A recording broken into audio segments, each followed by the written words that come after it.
Previdência. No Brasil, e a imprensa usou muito o lado do regime geral de previdência por ser o maior valor comparado com o déficit do governo federal. 180, 90 bilhões do governo federal. E esse foi um grande erro, porque o regime próprio de previdência do servidor não é só do governo federal. Ele tem 100 bilhões do governo federal, mas tem mais 110 dos estados brasileiros. Então, o valor... Eu nem quis colocar aqui o total, porque se eu tivesse colocado os estados, seria muito maior. Eu estou querendo entender, é o 30 bilhões eu vou chegar lá. Gomes. Mas, enfim, então, é muito importante se dar ênfase ao regime próprio, é onde se resistem os maiores privilégios, é onde as modificações têm que ser feitas de maneira a mais rápida possível e profunda. Portanto, nós temos um modelo específico que foi estudado nos últimos 4 meses, que é um sistema multipilar de previdência, que na América Latina, somente Venezuela e Argentina já não adotam. No mundo, praticamente quase todos os países já adotam esse sistema multipilar, que é o seguinte: um pilar é o pilar de assistência social, ou seja, aquelas pessoas que nem contribuíram vão ter direito a um salário mínimo, e isso separado da Previdência, porque hoje no Brasil o orçamento da Seguridade Social, ele faz uma mistura entre previdência e assistência social, benefícios, renda mínima variável, Bolsa Família, enfim. Então, vamos separar da transparência ao povo brasileiro do que é responsabilidade do Tesouro e o que é realmente financiado pela própria contribuição previdenciária. Então, esse é o primeiro pilar. O segundo pilar é o regime de repartição, que é o que está vigindo hoje no país. O que é o regime de repartição? O servidor de hoje paga o aposentado de ontem. Como a taxa de natalidade... O trabalhador, não é o servidor, né? Não, no caso, o regime próprio, o servidor. Do INSS, a mesma coisa do trabalhador. O que é que acontece? Como a taxa de natalidade está diminuindo e as pessoas estão vivendo muito mais, é impossível esse sistema se sustentar.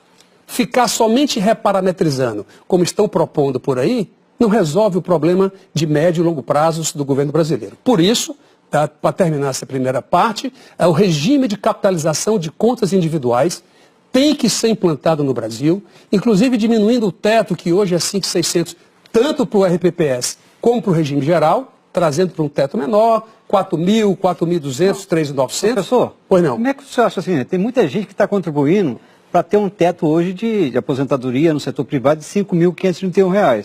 Como é que você vai explicar para essas pessoas que a partir de agora eles vão ter um teto menor? Muito fácil, porque a média de aposentadoria do regime geral é R$ 1.400. A grande população do regime geral não vai ser afetada. Quem vai ser afetado, na grande maioria, até porque queremos uma convergência dos sistemas previdenciários brasileiros. Mas quem já está contribuindo para isso? Não tem problema, nós vamos calcular o déficit explícito, e eu vou explicar, e o déficit implícito, que nesses últimos 4 meses, a nossa equipe fez passo a passo, tanto do regime próprio do governo federal, como do regime geral por interpolação. Professor, temos esses números hoje, mas só para terminar o regime de capitalização. Eu quero só fortalecer aqui, porque essa questão é importante. Como o senhor disse, são 3 pilares, a gente tem que entender cada um. Então, ele está perguntando sobre o teto do INSS, está dizendo que vai diminuir. Isso é muito importante, porque tem muita gente, como ele disse, que está contribuindo nessa expectativa. Perfeitamente. O senhor vai frustrar essa expectativa? Eu vou trazer de 5.200 para 4.000. Eu acabei de dizer que quase 80% dessa população ganha R$ 1.400, enquanto no regime próprio tem gente recebendo 30 mil, 40 mil reais, que serão corrigidos dentro do regime de capitalização, que é onde eu chego agora. Se você ganha 30 mil, um juiz ou o que quer que seja, ele vai ter o regime de repartição permanecendo até esse novo teto menor, e a diferença ele vai contribuir para o regime de capitalização de contas individuais, que por definição o déficit é zero. Regime de capitalização de contas individuais, tecnicamente nós estamos falando que não tem déficit. E com isso, vamos resolver, não é somente um problema atuarial, não é somente um problema fiscal. Nós vamos resolver o problema de criação de poupança brasileira. O sistema bancário brasileiro não gosta de captar CDB em 6 meses para emprestar uma hidrelétrica em 10 anos. Ele não consegue fazer essa comparação.